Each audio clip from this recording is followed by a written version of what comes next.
பாகிஸ்தானின் 30 கோடி மக்களின் வாழ்வாதாரமாக விளங்கும் சிந்து நதியை தடுத்து நிறுத்தும் முடிவை இந்திய மத்திய அரசு மறுபரிசீலனை செய்ய வேண்டும் என்று நாம் தமிழர் கட்சியின் தலைமை ஒருங்கிணைப்பாளர் சீமான் வலியுறுத்தியிருக்கிறார். பஞ்சாப் மாநில எல்லையை தாண்டி சென்றதாக எல்லை பாதுகாப்பு படை வீரரை பாகிஸ்தானியர்கள் சிறைப்பிடித்துள்ளனர். அவர் கைதாகி 80 மணி நேரத்துக்கு மேலாகிறது. இதனால் அவரை பாதுகாப்பாக மீட்க இந்திய அதிகாரிகள் நடவடிக்கை எடுத்து வருகின்றனர். முதலில் சீமான் ஒரு அறிக்கையை வெளியிட்டிருக்கிறார். காஷ்மீர் மாநிலம் பகல்காமில் பயங்கரவாதிகள் நடத்திய கொடுந்தாக்குதலுக்கு பதிலடியாக இந்திய ஒன்றியத்தை ஆளும் பிரதமர் மோடி தலைமையிலான பாஜக அரசு சிந்து நதியை தடுத்து நிறுத்தி அப்பாவி பாகிஸ்தான் மக்களை தண்டிப்பது சிறிதும் நியாயமற்ற செயல்.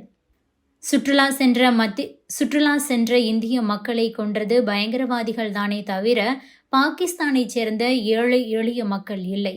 பயங்கரவாதிகளின் கோழைத்தனமான கொடுந்தாக்குதலுக்கு குறிப்பிட்ட ஒரு மதத்தின் மீது பழி போடுவதோ குறிப்பிட்ட மக்களை பலி கொடுப்பதோ ஒருபோதும் அறமாகாது. பகல்காம் பயங்கரவாத தாக்குதல் என்பது இந்திய அரசின் பாதுகாப்புத்துறை மற்றும் உளவுத்துறையின் படுதோல்வியால் நிகழ்ந்த கொடூரம். இந்த நேரத்தில் சிந்து நதியை தடுப்பது என்பது மக்களின் உணர்வுகளை தூண்டி திசை திருப்பும் செயல்.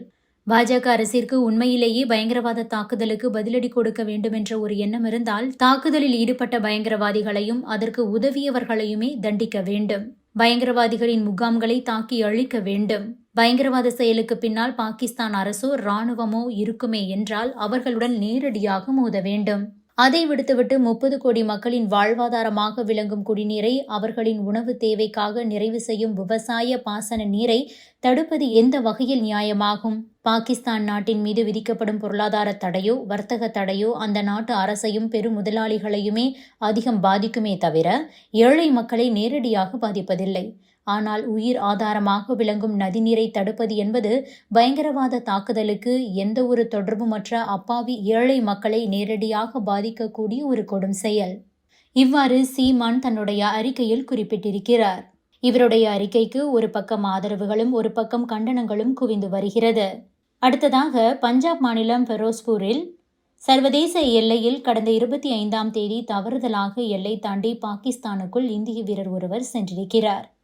இதனையடுத்து அந்த வீரரை பாகிஸ்தான் இராணுவத்தினர் சிறைப்பிடித்து சென்றனர்.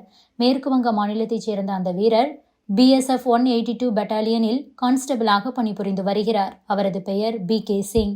போர் பதற்றத்திற்கு இடையே இந்திய வீரர் பாகிஸ்தானிடம் பிடிபட்டது பரபரப்பை ஏற்படுத்தி இருக்கிறது. இந்திய வீரரை மீட்க இராணுவ உயர் அதிகாரிகள் தீவிர நடவடிக்கையை எடுத்து வருகிறார்கள். 3 முறை கொடி அமர்வு மீட்டிங் நடைபெற்றது. ஆனாலும் இந்திய வீரரை விடுவிக்க பாகிஸ்தான் மறுத்து வருகிறது. 80 மணி நேரத்திற்கு மேலாகியும் பாகிஸ்தான் விடுவிக்க மறுத்திருப்பது பெரும் அதிர்ச்சியை ஏற்படுத்தி இருக்கிறது. ஃபீல்டு கமாண்டர் அளவிலான கொடி மீட்டிங்கிற்கு இந்தியா கோரிக்கை விடுத்துள்ளது.